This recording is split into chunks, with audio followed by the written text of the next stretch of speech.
This is Bharti from English Tuber. చాలా మంది it's very hot season for you TET and డిఎస్సికి prepare అవుతున్నారు. ఆంధ్ర మొత్తం చాలా చాలా హాట్గా ఉంది. ఈ సమయంలో మీ గురించి అని నాకు మా ఫ్రెండ్ గారు ఉన్నారు ఇక్కడ, మల్లేశ్వరరావు గారిని, all the way from Krishna జిల్లా. వరదల్లో తడిచిపోయి ముద్దయిపోయి అయినా కూడా ఈరోజు మీకు కొంచెం స్ఫూర్తినివ్వడానికని ఇక్కడికి వచ్చారు మల్లేశ్వరరావు గారు. ఆయన గురించి నేను చెప్పేదానికన్నా ఆయన గారు చెప్తే మీరు వింటే బాగుంటుంది. Come on, be on your nerves, take some guidance from him. Sir Malleswararao garu నమస్కారం అండి. నమస్కారం అండి. చాలా థ్యాంక్స్ అండి. First all the way from అక్కడి నుంచి ఇక్కడికి వచ్చి మమ్మల్ని కలవడానికి వచ్చారు. చాలా చాలా థ్యాంక్స్. డిఎస్సి టెట్ అన్నారు కాబట్టి ముఖ్యంగా కృష్ణా జిల్లాలో అవినిగడ్డ అంటే పోటీతత్వానికి బాగా మారుపేరుంది. అక్కడ అనేక కోచింగ్ సెంటర్లు ఉంటాయి. ముఖ్యంగా చెప్పాలంటే ఈ విషయం గురించి, పోటీతత్వం గురించి చెప్పాలంటే ఫస్ట్ ఆఫ్ ఆల్ ఈ ఎగ్జామ్స్ ప్రిపేర్ అయ్యేవాళ్ళు ఫీర్ అనేది ఉండకూడదు, అంటే భయం అనేది ఉండకూడదు. ఆ ఫీర్ అవటంతోనే మీరు చాలా వెనక్కి వెళ్ళిపోతూ ఉంటారు. రెండో విషయం ఏంటంటే అక్కడ ఎగ్జామ్ పెట్టిన వాళ్ళు అందరూ ప్రిపేర్ అవుతారు అనేది కూడా నమ్మకం లేదు. ఇక్కడ మీరు ఎంతమందితో పోటీ చేస్తారంటే హార్ట్ఫుల్గా ఎవరైతే బాగా పోటీ చేస్తున్నారో వాళ్ళతోనే మీరు పోటీ పడాలి. అందరితో పెట్టిన వాళ్ళు అందరితో పోటీ పడాల్సిన పని లేదు. ఇందులో రెండో విషయం ఏంటంటే సాహస సామర్థ్యాలు. కొంతమందికి కొన్ని సబ్జెక్టుల మీద సాహస సామర్థ్యం చిన్నప్పటి నుంచి ఉంటుంది, కానీ వాళ్ళకంటే ఎవరు పోటీ తత్వంలో గెలుస్తారంటే కష్టపడేవాళ్ళు. అంటే ఆ సబ్జెక్ట్ మీద, అంటే సాధనమున పనులు సమకూరు ధరలో అనే ఒక మాట చెప్పారు. అంటే ఎవరు ఎక్కువ సాధన చేస్తే వాళ్ళే గెలుస్తారు తప్పితే సాహస సామర్థ్యాలు ఉండి దాన్ని ఉపయోగించకపోతే ఏ విధంగా అయితే కుందేలు తాబేలు అలా గెలిచిద్దో ఇక్కడ కూడా ఎవరైతే సాధన చేస్తారో, బ్రూస్లీ ఒక కిక్కును అనేక సార్లు ప్రాక్టీస్ చేసిన వాడితో నేను ఫైట్ చేయడం కష్టం, అనేక కిక్కులు వచ్చిన వాడితో నేను ఈజీగా చేసేస్తాను అని అన్నారు. అంటే ఒక సబ్జెక్ట్ ఎక్కడ లోపం ఉందో దాని మీద అనేక సార్లు సాధన చేస్తే దాని మీద ఒక పట్టు వచ్చింది. అప్పుడు మనం ఆ విషయంలో మనం ఎవడు ఓడించలేరు అనమాట.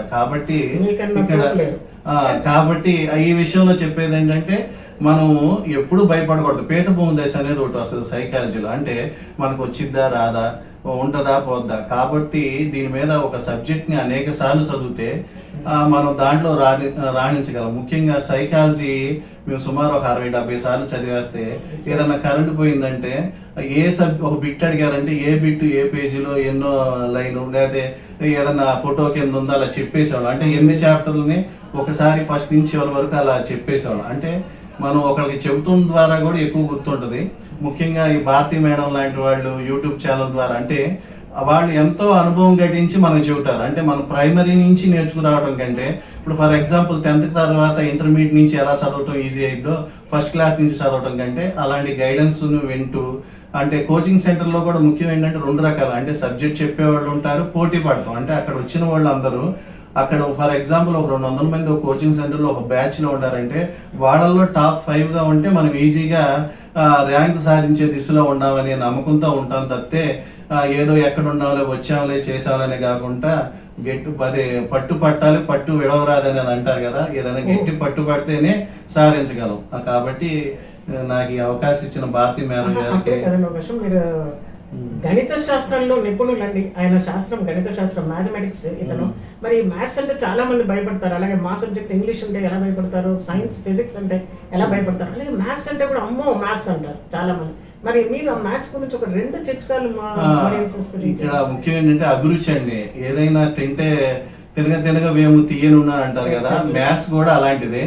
రెండో విషయం ఏంటంటే మా అప్పుడు డిఎస్సిలో ప్రిపేర్ అయ్యేటప్పుడు అందరూ మ్యాథ్స్ రాయాల్సిందే. అంటే ఇప్పుడు కాంపిటేటివ్ దాంట్లో కంపల్సరీ 4 ఉంటాయండి. ఏంటంటే ఇంగ్లీష్ ఉంటుంది, మ్యాథ్స్ ఉంటుంది, జీకే ఉంటుంది, తర్వాత అర్థమెటిక్ అంటే రీజనింగ్ కానీ సంబంధించిన ఏదో ఒకటి, జనరల్ సైన్స్ కానీ ఏదో ఒకటి ఉంటాయి. ఈ 4 కంపల్సరీ ఉంటాయి. కాబట్టి ఆ 4 ప్రావీణ్యం సాధించాలంటే మ్యాథ్స్ కూడా అందుట్లో ఒకటి. కాబట్టి దాని మీద మంచి గ్రిప్ రావాలంటే సాధన చేయాలి. ఇంకోటి అంటే షార్ట్ కట్ మెథడ్. ఇందులో ఒక వాచ్ షాప్ నా దగ్గర సేమ్ వాచీలు 3 ఉన్నాయి. 3 ఒకేసారి రిపేర్ వస్తే ఒక వాచ్ షాప్ అతనికి ఇచ్చాను, ఇంకో వాచ్ షాప్ అతనికి ఇచ్చాను, ఇంకో వాచ్ షాప్ అతనికి ఇచ్చా.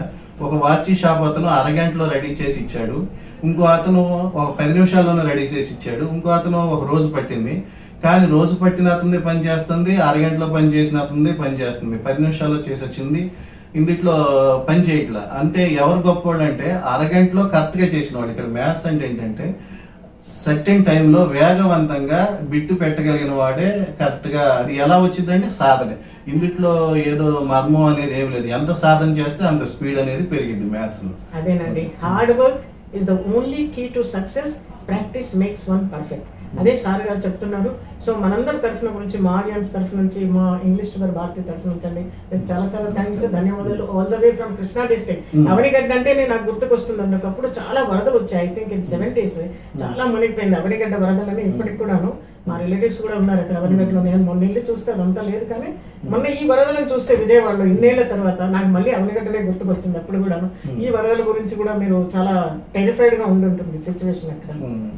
ఏదైనా వెనకబడిన దేశాలు ఎలా మన దేశాన్ని ముందుకు తీసుకురావాలి, చేయాలని ఎలా అభిలాష పడతా ఉంటారు. ఏదైనా బాధపడే వాడి దగ్గర నుంచి సక్సెస్ అనే రేట్ ఎక్కువ ఉంటుంది. ఓకే, థ్యాంక్ యూ మేడం గారు. థ్యాంక్స్ అండి, చాలా thanks on behalf of all our audiences.